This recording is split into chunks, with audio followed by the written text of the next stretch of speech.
All right, hey guys, welcome back. The AC is on right now. That should pop off pretty soon, so hopefully it's not too loud. But we've been having triple digits, and it's gonna be another warm one today. So I'm gonna be making some celery juice this morning to start off with, and this is organic celery. I even found a bug on it this morning, so that's truly organic, right? I've got some leaves in here. I'm gonna cut those out too. The celery leaves, when you're juicing, that's what makes it really bitter. So normally, if there's like excess leaves in there, I will just cut those out and throw those into our compost pile. So nothing goes to waste.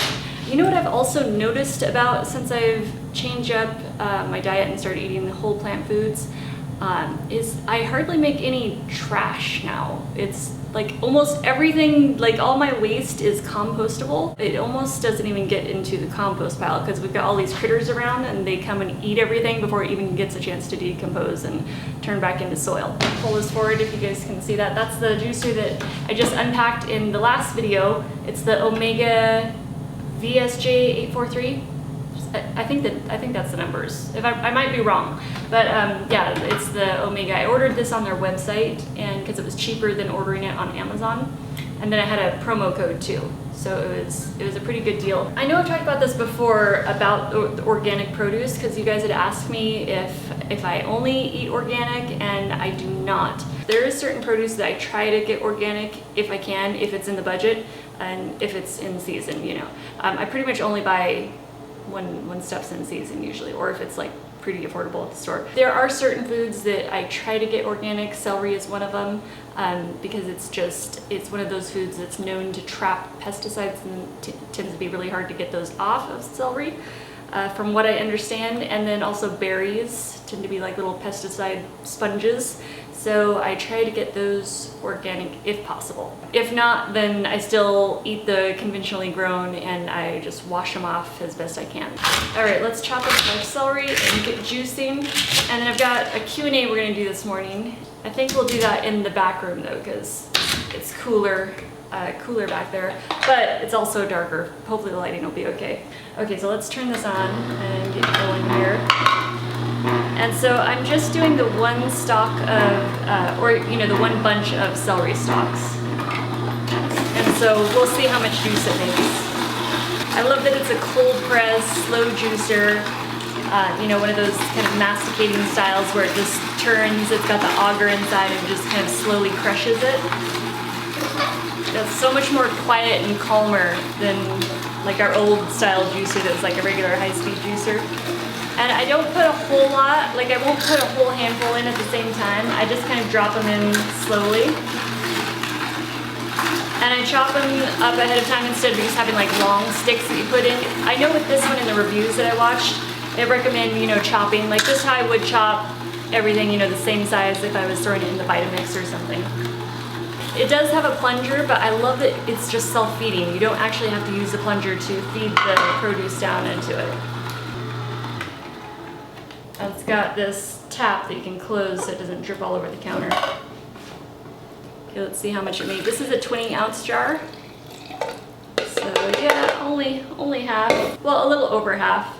So maybe, about 12 ounces of juice. Hopefully it's not gonna be really bitter because I've made the mistake before. I was trying to be really frugal with my my juicing, and I was using like all the leaves of the celery. Oh, see, now that's good because there was like almost no leaf in there, so it's like pretty clean tasting. Yep, not bad, not bad. I mean, it's still salty because celery has a lot of natural sodium in it. I'm gonna take you guys into my office now, and we'll do the Q&A in there. It's my office slash kind of like jungle plant room, so I don't have all my plants in there, but there's a few in there, so they're kind of my ones that like to be a little more shaded, so I don't put them outside. They just live back there, and they seem to be pretty happy. But anyway, I'll take you guys back there.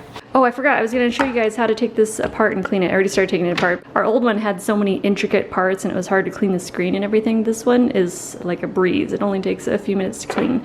So it's got, the auger, so you take that out, and then the screen, and then I don't know if I could pop this out with one hand, but the screen, oh, there we go, pops out from its little cage there. And it's got this little brush that it comes with to clean the screen, which is super, super easy. It's not like the kind that everything gets caught in it, like everything washes away pretty easily out of it. This is like the main part here that you just want to like unclog that, right?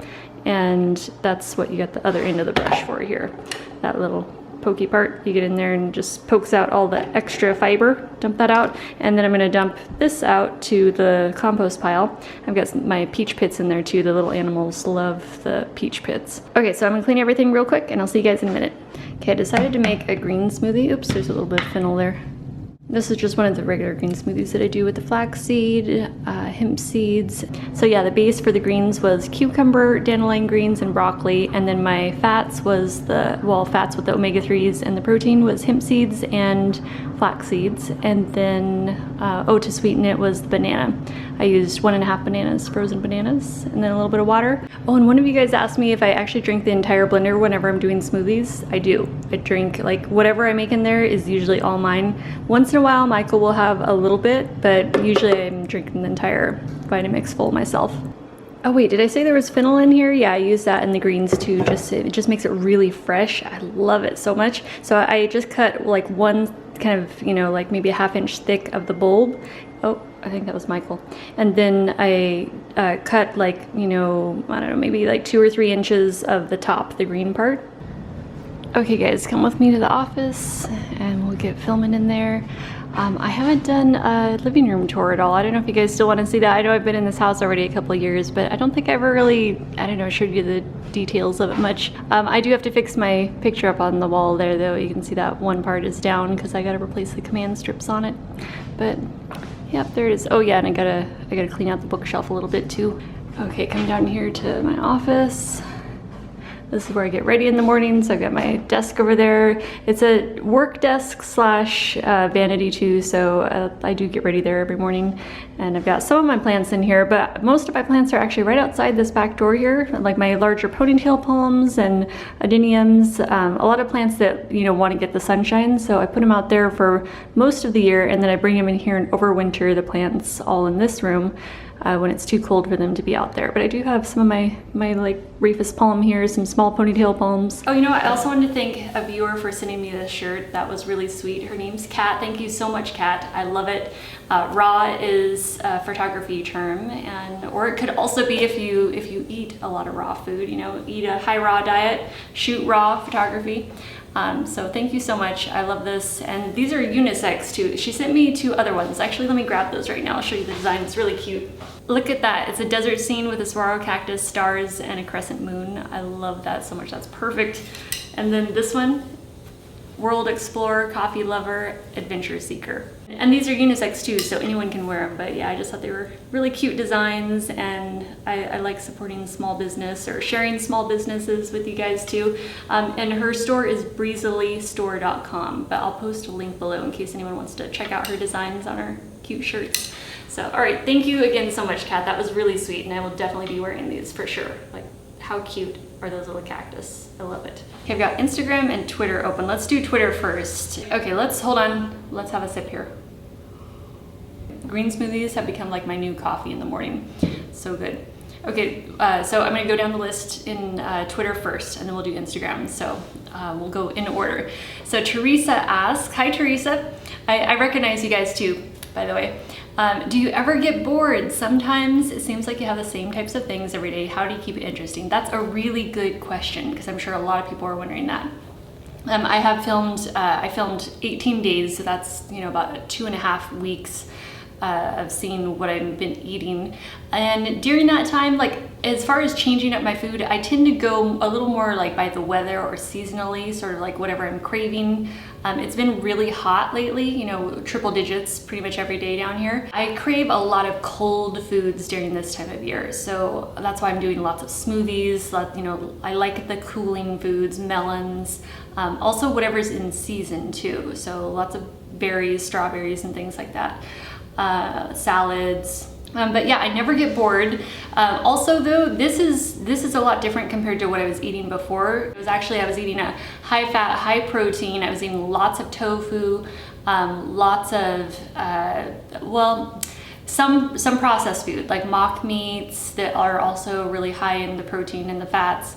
They also had, oils in them, processed food. Michael and I would do like a vegan cheesecake or something once in a while, or vegan cookies or something. So, we'd have some vegan junk food in there with our vegan processed mock meats. I was still eating a lot of fruits and vegetables too, but they were kind of displaced. Like my starches, legumes, fruits and vegetables, all the whole foods were kind of just shrunk down, because all that other stuff was taking up a large percentage of my calories.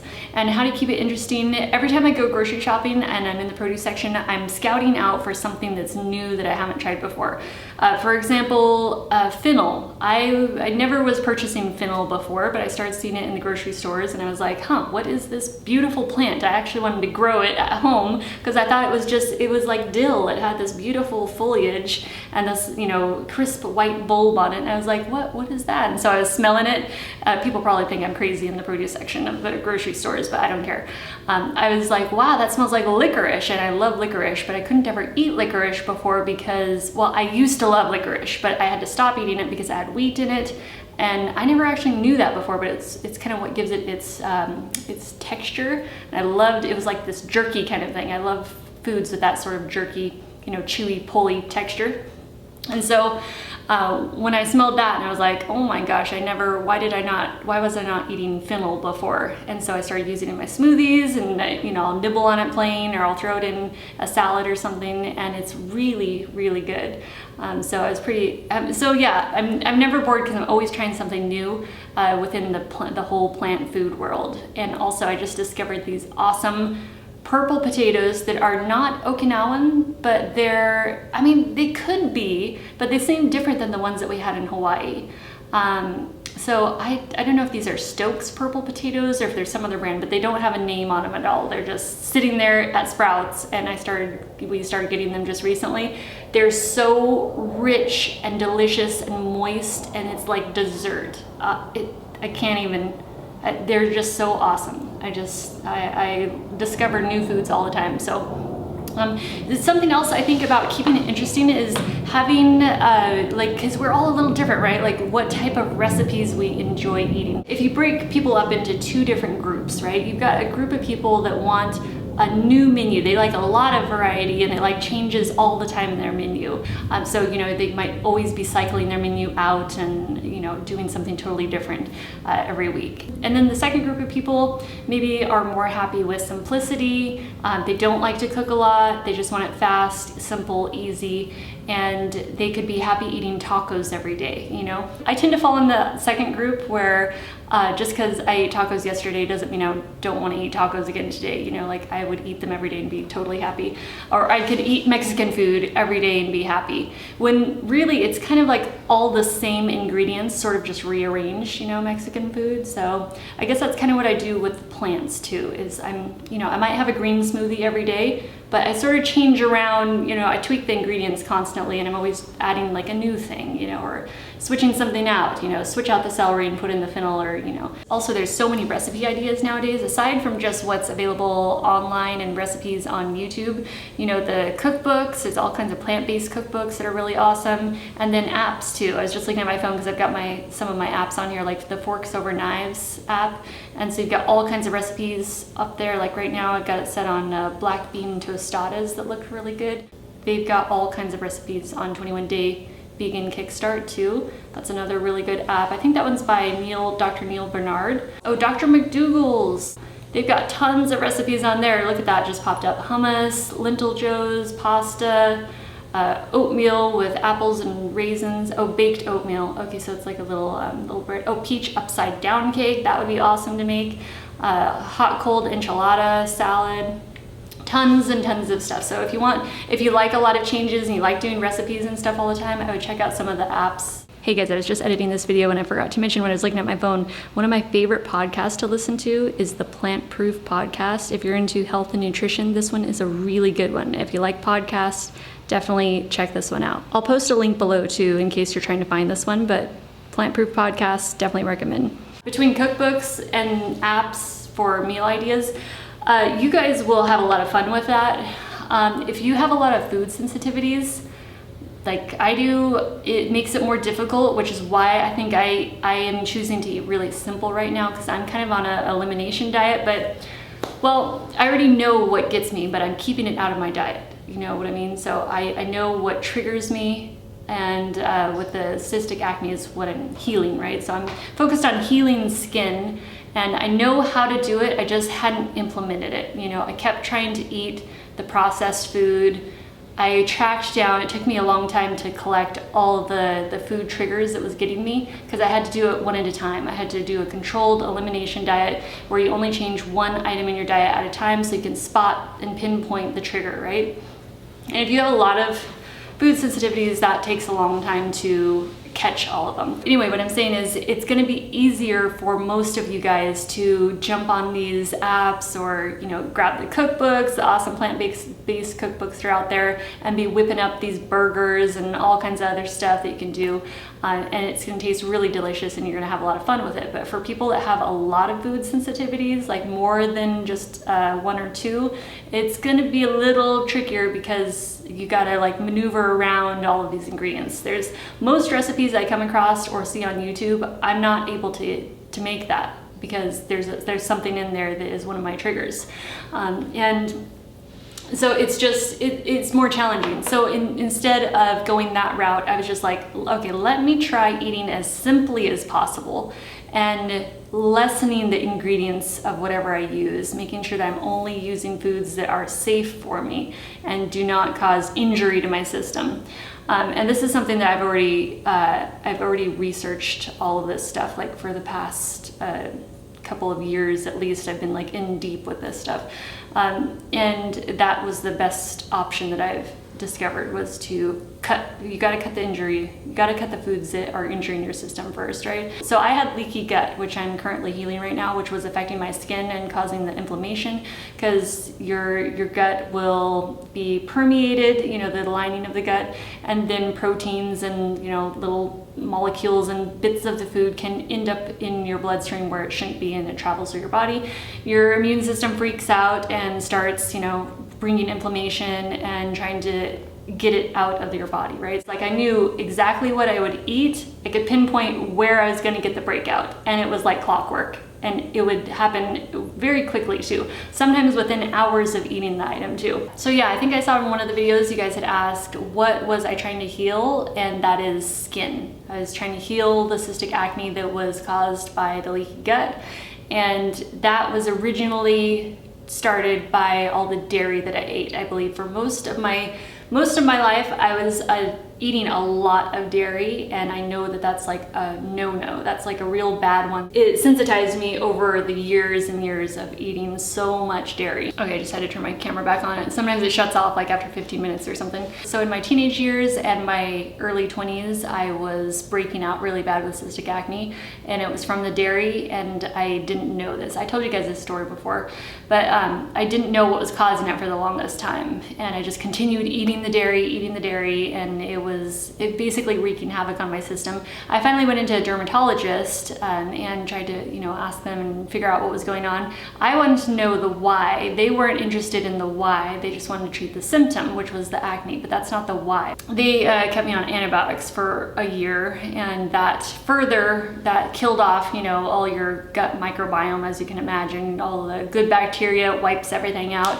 So basically, I went from a bad situation with eating way too much dairy, having it wreak havoc on my system, to then killing off any good bacteria that was left in my system. So anyway, that's the backstory of kind of like what laid the bad foundation for what was going on with me, you know, with the leaky gut and the cystic acne. And I was trying to heal it all along, but I didn't know it was my diet for the longest time. And so then I finally, you know, cut out the dairy and went vegan, but I didn't change anything else. And so going vegan doesn't mean healthy. It doesn't, you know, vegan does not equate health. So I was eating all my vegan processed food, desserts, not like a lot of it, but it was just still in my diet, like on a consistent basis, you know, like, you know, a few times a week, you know, I would have some kind of processed food or some kind of mock meat, you know, isolated soy protein or something. Not that soy is bad, we'll get to that later. I just ate whatever I wanted. still, you know, but I wasn't fully healing from what was going on, you know, so I was like, okay, what have I not done? What have I not tried? Let me try something totally different, because if you want to get different, you got to do different, right? So I was like, okay, I've never in my entire life eaten only whole foods, whole plant foods. Let me try this and see what happens. And at first I wasn't even paying attention to like fat or anything, right? I still ate whatever I wanted. I was eating a lot of nuts. So I was kind of doing an observational study on my body and how it was reacting to certain foods that I was eating. And I would journal my foods. I would keep track. I was writing it down just by hand at first, and you know, I had a little journal, a little notebook for it. And then that was before I discovered Chronometer, which I'd heard about, but I kind of ignored it, and I never really like got on there. So I finally got on Chronometer and started seeing what I was doing. And that was actually back when I was eating very high fat, high protein. And I looked at what was popping up on the Chronometer, and I was like, holy cow, that is so out of balance, that's embarrassing. So that's when I started really cleaning up my diet. All these little changes, and just watching what was going on and experiencing the changes, you know, how I feel, what's my mood like. I was very detailed, watching everything, right? Nails, eyes, every little thing you can imagine, but especially skin from head to toe, really watching that like a hawk. Okay, let's get on to your next question, because I could talk forever on this, and I know you guys don't want that. Okay, Tanya. Hi, Tanya. She asks, what are your favorite gut healing foods? Any recipes? That's a really good question. Gut healing foods, yes. Whole plant foods, that's really it. There's not one that I can specifically recommend, because it's really the variety that you want. You want a wide variety. You want to try to eat the rainbow every day. Our microbiomes are the true special snowflakes, if you will. They are very, very unique to just you, from the time you were born to right now where you are in life. No two people's microbiomes are going to be similar. You know, they're very, very different for all of us. I like to think of them as like this separate thing, because sometimes we just think, well, we just eat whatever we want for ourselves, right? But really we have these other little entities within us that need to be fed too, and they love fiber. That's their favorite thing. So high fiber plant foods is what you want to go after. Legumes are especially good for you as far as your gut microbiome goes, but any kind of high fiber food is what you want to be feeding you and them.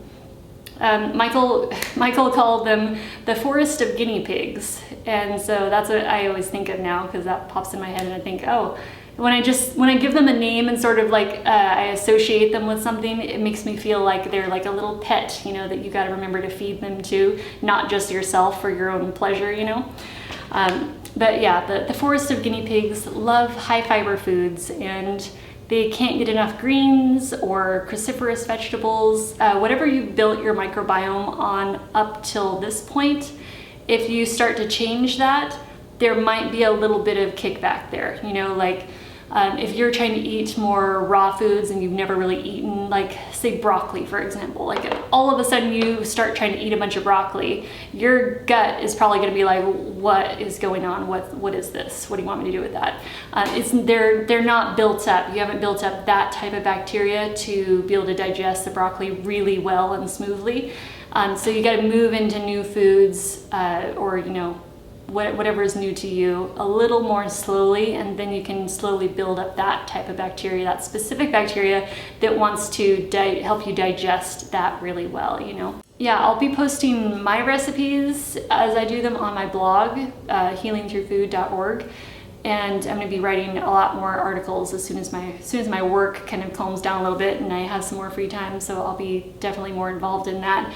But mine tend to be more geared towards people with food sensitivities, because I know how hard that can be. It's, you know, you see everyone else eating everything they want, and you know that you can't do that, and it's very hard sometimes to convert their recipes to what you're able to eat, you know. Next question is from, oh shoot, missed one from Jessica. Okay, hi Jessica. What day is the one where your husband did tofu, eggs, and turmeric, peppers, and black olives? I don't know. I don't know what video that was. I mean, we were making that all the time though, at least like quite a while ago. I don't remember in this series though where I showed him making that. But yeah, we would do a breakfast scramble. So if you do like tofu and you don't mind that it's processed, another option aside from tofu, if you're trying to get your soy intake and you want to boost your protein or something, tempeh is really good. But yeah, the tofu eggs, really easy. You just throw a firm tofu, break it up, throw it in the pan, and then add your turmeric in there, just a little. We don't even measure anything, like maybe a half a teaspoon, quarter of a teaspoon, maybe just a few dashes of turmeric will do. Like, cook it just like scrambled eggs, add whatever seasoning you want in there, and it turns out delicious. And one of our favorite things to do was breakfast tacos with the tofu egg. Or if you eat greens, you can do breakfast sandwiches with the tofu. That's really good too. All right, next question is from Natalie. Hi, Natalie. What was the most difficult thing to overcome when switching to this form of eating? That's a very good question. Most difficult thing, I would say, at least for most people, I would say it's probably gonna be when you're the only one eating that way, when everyone else around you is still eating their standard way, their standard diet, and you're the odd one out. I think that's the trickiest thing. Although once I realized that I started feeling so good, my mood was so good, and I had so much more energy, and I could work out, like I could lift weights, and I didn't experience the same kind of soreness, like I had faster recovery from my workouts. And especially when I started visibly seeing differences, like my nails started to grow like crazy. I've been having to trim them down, and my toenails are growing like crazy. I gotta cut those again. And also how my skin feels different. Like once you start reaping the benefits, like you don't care what anyone else is eating. You're like, I want this. I want my whole plant food. I don't care what anyone else is doing. They could say whatever they want to me. This is what I'm doing. This feels good. This is giving me results, the results that I want. Yeah, once you get to the point where nothing you ate before compares to the way you feel now, then it's so worth it to not be in the club of what everyone else is eating. In fact, you don't want to eat what everyone else is eating, because look what's happening. Look at the epidemic of diseases going on: diabetes, strokes, heart disease. It's a mess out there, and you don't want to be in that club. Yeah, so that's the most difficult thing for sure, is just in the beginning, just knowing that you're not going to be eating the way that other people around you are used to eating, and they might actually try to influence you. But once you get to a certain age, I would say you are not influenced by peer pressure. You do not care what someone else is doing, because you know that your health is on the line. And that as much as they might want you to, just have it. It's just, how people offer you something. It's just a little piece. What's a little, maybe you have a little piece of cake or something. Just have this one donut or something. It's not going to hurt you. One little donut.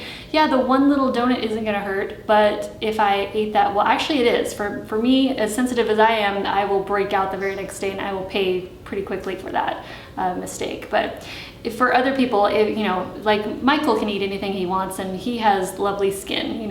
He has problems in different ways. Like, he fluctuates in his weight a lot, and he doesn't like that. He doesn't want that. He wants to slim down. He doesn't want the belly fat that he has right now. But he has a really hard time stopping eating the way that we were eating before. So he's, he's trying he's tweaking a little bit, but he's still kind of like stuck in that. You got to really have a why. That, I think that's part of what the most difficult thing to overcome is, if you don't have a why, it's going to be really difficult. You have no reason, and if you don't have a reason, then why would you change? So that's why prevention is really hard. If you're trying to prevent, say, diabetes, for example, it's very hard to just focus on prevention, especially when you're younger. You're not thinking about diseases later on in life. You want to do what you want to do now. But until we start focusing on prevention, prevention is key, right? They always say that.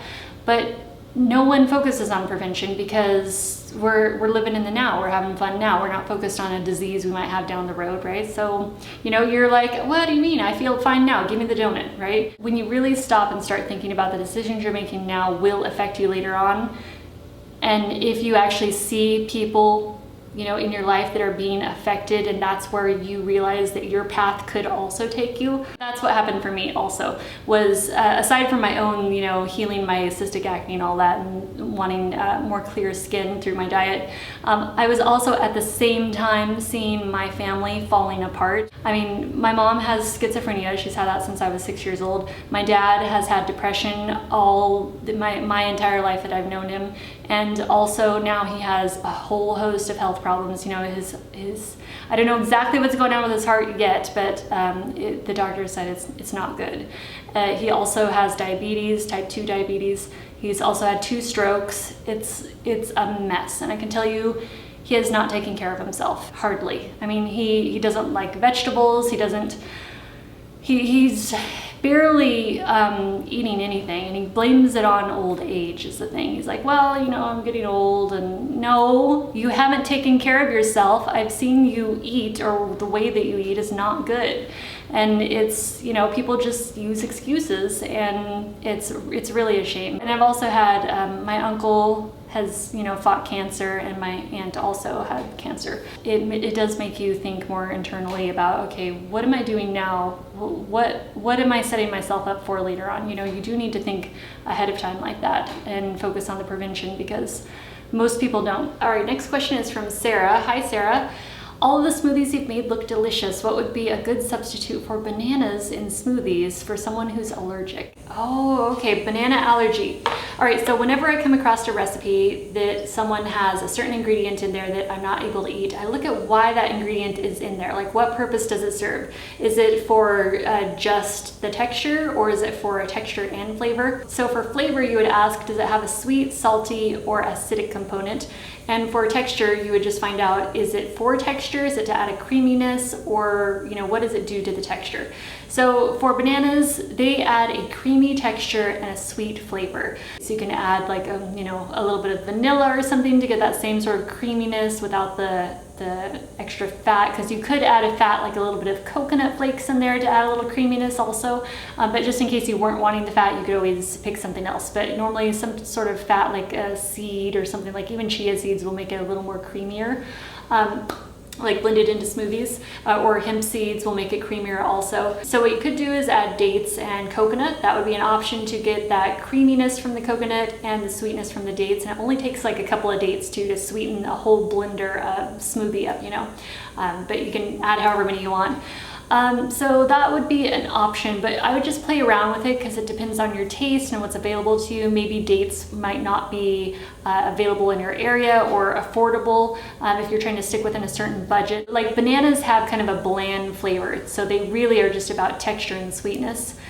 So I would just look for something that has like a real neutral flavor with that, and you can play around with your sweetness and creaminess. But that's sort of the key to what I do, no matter what the ingredient is, whatever your allergy is. That's how I pick out, okay, well, if that component is for, like, say, something has vinegar in it, right? People use vinegar, or manufacturers use vinegar.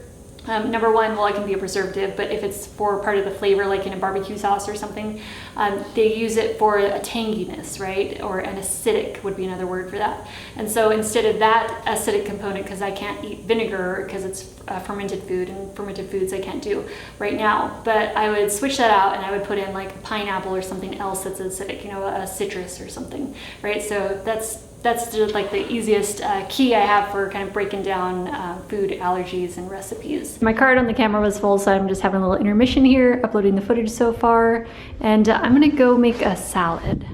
Okay, this is one of my favorite quick salads to make.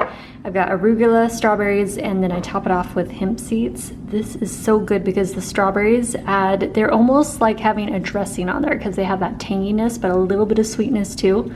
And then we've got a little bit of fat and protein with our hemp seeds. I love arugula, strawberries, and hemp seeds together. Okay, next question is from Alicia. Hi, Alicia. Hi, Christine. I've been enjoying your vlogs and learning lots of new recipes. I'm not entirely sure what health issues you're battling, or if any at all, but have you been noticing any symptoms of leaky gut or candida overgrowth? I've been battling with this for probably almost 5 years now, and I'm on my journey to healing it. It's really exciting. I've learned so much about it, and I was wondering if you know anything about it. Yes, That's something that I've been researching in like every study I can come across. That's how I got into the whole, researching the microbiome was from the leaky gut. And then I was researching all of FODMAPs, things that affected histamines in food. And then histamines in food led to researching, foods that cause mucus and irritate the membranes and irritate the lining of the gut. And it's like a rabbit hole that you fall into, right? I'm sure that you know. So with leaky gut or any kind of bacterial overgrowth or yeast overgrowth, SIBO is small bacteria overgrowth. What is that? Michael is texting.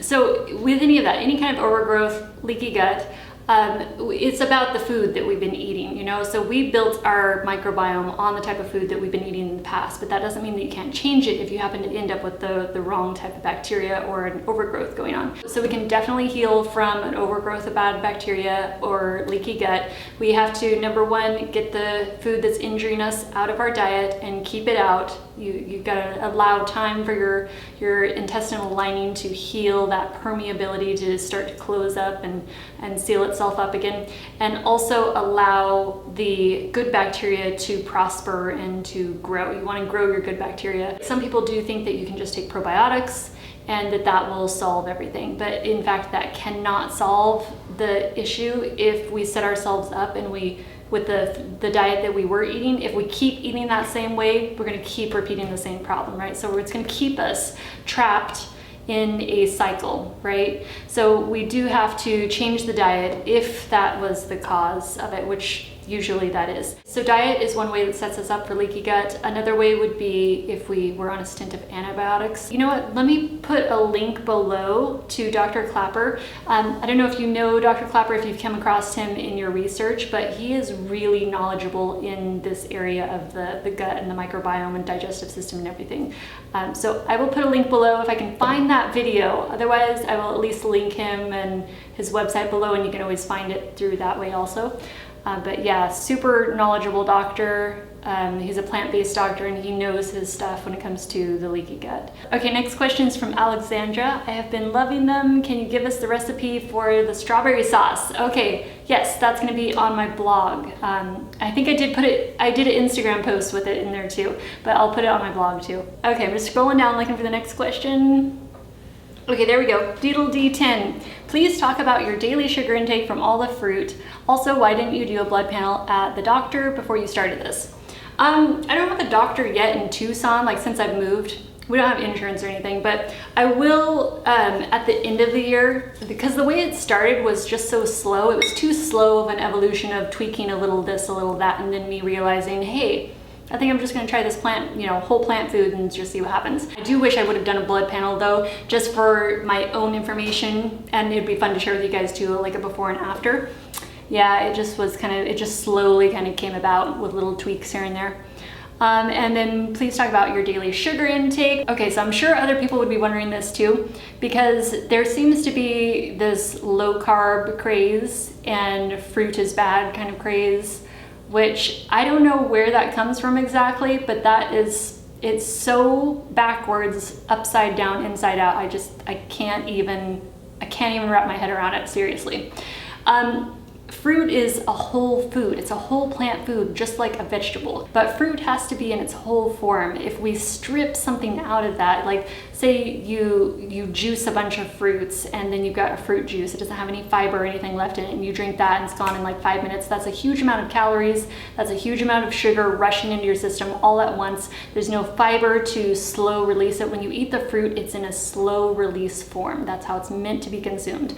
But once you've stripped it down, like I don't drink any fruit juice, no added sugar at all. And yeah, so that includes like any kind of high fructose corn syrup, no sweeteners at all. The only sweetened thing that I eat is fruit, but it has to be in its whole form, or I blend it in a smoothie. But that's the only thing I'll do to it, is in a smoothie. Most fruits are actually low on the glycemic scale, also on the glycemic index. So including like sweet potatoes. So sometimes people think because something has a sweet taste that it must be high on the glycemic level or on the glycemic scale, right? That's actually not true.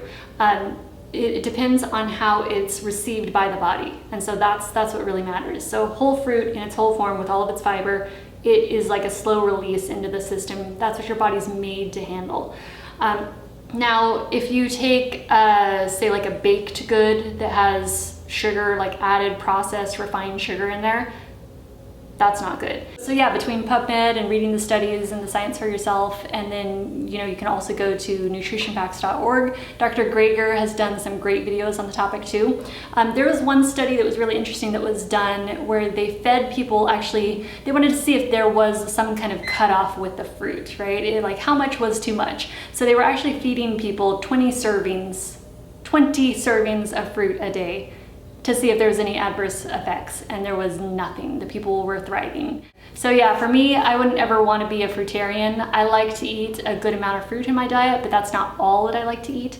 I want a wide range of all the vegetables, all the herbs, all the starches, or, you know, most of them, whole plant foods is what we're talking about, and you know, as much fruit, berries, and I just eat however much I feel good eating, pretty much. So if there was ever anything, like if another study pops up or something that or if you know something that I haven't found yet in the studies, then feel free to share below too. But I go direct to the study. I don't follow blogs or, you know, trends or trendy diets or anything like that. I'm interested in what the science says only.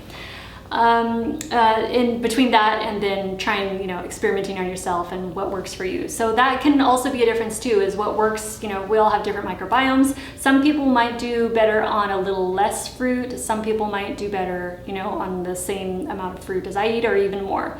So it's really, you know, we're all a little different in that way. Oh yeah, there was another study also that showed that a long-term high intake of fruit actually lowered blood sugar and kept it very stable. So yeah, that just goes to show it's the total package of everything you're getting.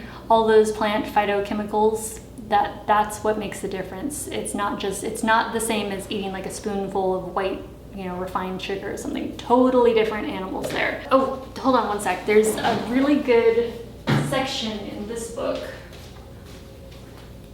Let me find it here. For anyone who has diabetes or is interested in preventing it, this book is amazing. This is by Dr. Neil Bernard. This is Dr. Neil Bernard's program for reversing diabetes. He's got a section in here on fruit. Fruits have a surprisingly low GI in most cases, and they are unbeatable for nutritional value. Keep apples, oranges, pears, bananas, and other fruits on hand. Some people like to keep a bowl of cantaloupe and melon chunks in the refrigerator for an instant snack that's ready when they get home. Don't forget tropical favorites like mangoes and papayas. Dried fruits are acceptable. Surprisingly, their GIs are not necessarily higher than those of fresh fruit. Because their water has been removed, however, it is easy to take in far more calories with dried fruit than fresh fruit. So if you're worried about calories and your weight, then yeah, go with fresh fruit versus dried fruit, because that's really easy to snack on those and overdo it if you're worried about calorie intake. Okay, so I just want to read a quick little excerpt from his book on fruit, and that's in regards to diabetes, which most people get the advice of, you know, keeping carbs very low, but there's different types of carbohydrates, right? There's complex carbohydrates and there's simple carbohydrates. If you're asking me about carbs, you know, are carbs bad or are they good? Should I be eating them? Should I not? What if this is high in sugar? Well, you want to just look at, is it a whole plant food or has it been refined and processed? And always go with the whole plant food. You know, if you're in the grocery store and you're holding a potato or a bag of potato chips, right? You know which one to go with. Let's do another one with the sugar, right? You know, if you're holding a pack of strawberries versus a box of cookies, you know there's a difference there, you know? Both contain sugar. One is meant for you, packaged perfectly to be a slow release in the body, exactly what it needs, along with all of plant phytonutrients, phytochemicals that you need, antioxidants. It's really interesting though that some people are actually kind of afraid of fruit, you know, whereas they will eat cookies. I'll just use my dad as an example. He was asking me, because he has his diabetes, so he's asking me for help with that. And so, like, as far as what to eat, what not to eat, and so I was kind of giving him some tips on that. I think we were talking about sweet potatoes. and maybe some kind of fruit or something. And he was like, well, isn't that high in sugar?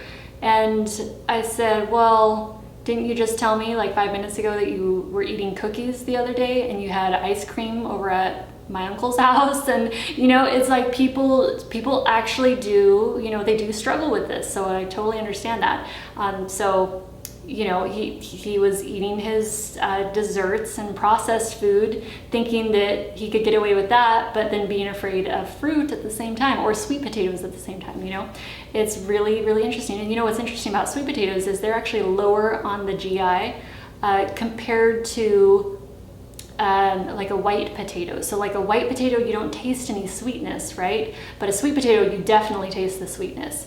However, it's switched, so you gotta pay attention to that part. It's not always as you think. So that's why I don't drink any fruit juice and wouldn't recommend it to anyone. And also, I am careful with what I do blend in smoothies. So they did find, like, if you blend apples in smoothies, that has, that will raise your blood sugar level and then cause it to drop down below too far. If you are blending like watermelon, that's something that I'm careful with, because I can get a sugar rush if I drink an entire Vitamix full of just straight blended watermelon. So a lot of times I will blend my watermelon with something else, like strawberries, and I'll add something else in there to kind of cut it a bit, so it's not too strong. And I won't drink the entire pitcher of watermelon smoothie. I'll normally share that with Michael or something, and I'll just have 1 cup. But I don't do that too often. I actually do prefer to eat the watermelon. Okay, Aegis and Fire asks, how do you wash your fruits and veggies? I heard food grade peroxide is the way to go. That's a very good question. I just wash mine with regular tap water. Just mechanical is what they call it, just the physical scrubbing of the skin and washing under the tap water. And they did do a study that was interesting that I'll post below. They tested different methods of trying to remove pesticides and different ways of washing produce. So researchers did test out commercially made produce washes, and they found that those did no better than just washing with regular tap water. I believe the best method they found, because they tested out vinegars and different things, different combinations, they found that doing a saltwater bath was the most effective for removing pesticides. So you would soak them, kind of, have like a big bowl and kind of like wash them in the saltwater bath, and then rinse them really well, rinse that salt off there. So that's so far the best method that I've heard, but there could be more updates on it that I don't know about, or maybe more information coming in the future. So that's the best way that I've heard so far. Okay, Crystal's Palace asks, I love that name, by the way, what are the differences in your doctor's blood counts, cholesterol, sugar, etc. prior to and after this healthy eating? Okay, so I guess I answered that already earlier. I wish I would have done like a blood testing beforehand, because that would be just really interesting to compare the after, but I'll definitely be doing it after, for sure. So towards the end of the year, hopefully by that time I can find like a decent doctor in town here. I've got a question from Mirius Berlin. Hi Christine, I love your videos, but I'm a little curious about the fruit sugar intake. Okay, we answered that one. I heard that this could cause gut problems. What's your opinion on this topic? Okay, so we went over that already. As far as gut problems, I would be very interested if anyone has a study, like an actual scientific study that they have found, please send it to me, because I would be interested in reading that. Because so far I haven't been able to find anything on the topic that is a negative for fruit consumption. I've only seen positive. But I haven't read every single study on PubMed on fruits, so if there's anything that I'm missing, definitely feel free to let me know. Oh, I missed one. Arizona Rain 48. Can you tell us more about Chronometer? Do you use the preset min-max food values, or did you modify yours? Protein, max daily nutrient values. I have a couple modifications on mine. One is folate, and that is, they have a low folate setting, because if you take folic acid, it's not good for you. In that kind of supplement form, you should be getting your folate from whole plant sources. So they do keep a minimum. I believe that's because they don't want people to, over supplement on folic acid. So I move that a little bit higher, and also Water, I have that preset higher, or I didn't use their preset, I made that higher because I drink a full gallon of water a day, and I think they have like it set at 2,700 grams or something, so I moved it up to 3,700 grams because I need more water, especially because I'm here in the desert. It's going to be quite warm and dry. And calories, they have my calories at 1,200 something as the minimum, and the max is like at 2,057. So I raised those because I don't ever want to eat only 1,200 calories in a day. So I moved it up to 1,500 calories, and then 2,500 calories is my max for a day. There's a couple that you will see listed in there in the settings where they don't have them visible in the preset, but you can go in there and check those boxes and make them visible. So there's a few in there that didn't come in the preset. So I added lutein, zeaxanthin, and lycopene because I wanted to see those, my daily values for those. Sodium, yeah, I lowered my sodium. So if I unchecked that box to see what it was, 2,300 milligrams of sodium. No, I have mine set at 1,500 milligrams as my max for sodium. And then if I go into protein, there's no customizations on that. That's the preset. And fats, I did do a preset because I dropped down my fat. The minimum is 25 grams and maximum is 50 grams. I don't want anything above 15% of my calories, daily calories, coming from fat. And omega-6, oh yeah, I dropped my omega-6 down, so it would be a 2-to-1 ratio, because I think they have it in the preset set at 12-to-1 ratio. We can do another video on chronometer too if you want. I can do like a screen recording and share more with you guys. Lisa loves veggies. Was your aim to heal anything specifically? If so, have you seen any results? Yes, my skin and the food allergies. So getting the food allergies out of my diet, or food sensitivities. And I mentioned this before, but my nails, I was having trouble with just the tips where the whites are of them, the kind of like splitting and peeling, and that has now gone away. Like it is completely, it's grown out, and that stopped entirely.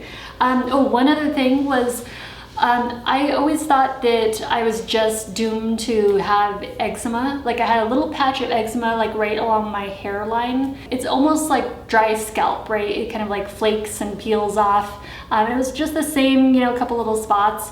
And my mom has really bad eczema. And so I just thought, okay, maybe this is just how it is. Maybe it's just in my genes. Maybe I got it from her and that's just how it is. But that has since cleared up. It's gone. Like my scalp is like completely clear now, there's no red patches, there's no more flaking or anything. So yeah, the main things that I set out to heal are healing, and then some things that I didn't even expect changes. I can tell you something about the fatigue too. That has lifted, and I do believe that is connected to my fat intake. Also, during that time of the month, I don't have to take pain pills anymore, so I don't get those like really painful cramps. I had cramps that hurt so bad that it made me throw up. That's how bad I was having them. That was when I was eating high fat. And then I found articles later on. In fact, Dr. Neil Bernard, I found the article after. So I had experienced it, I was observing what was going on, and I was like, oh my gosh, okay, what was causing the problems? And then I just happened across an article that was on his website, and it talked about the link between fat and your menstrual cycle and what it does to you. So I was like, okay, well, I already knew what was going on, and I knew that it was fixed through my diet now, but I didn't know why still. And then that article was like the light bulb going off, like, okay, this clearly, that is true. There is a connection with that because I have now experienced that. So that was really interesting. I definitely recommend his website. The articles are awesome. Same with Dr. Greger's articles. Everyone kind of has their specialty in different areas that they're researching. You know what I'll do? I'm gonna list like some of my favorite doctors in the down bar, and then you can just type in their name to YouTube and you can listen to their talks and stuff. They're really fascinating. Okay, let's do one more question, you guys, because I know this video is gonna be crazy long, so I'm gonna save the rest of your questions for the next video. So KBuyers80 says, hi Christine, thank you for taking the time to do this video series. I've really enjoyed it. What is your take on organic versus non-organic produce?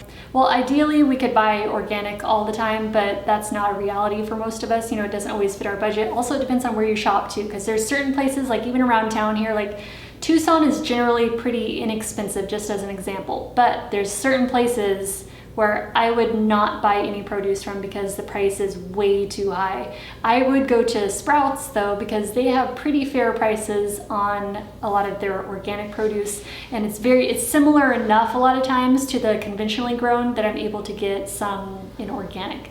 But if I can't get organic, or if it's too pricey, you know, or if it doesn't fit my budget that week, then I just buy conventional. I don't even give it another thought, you know.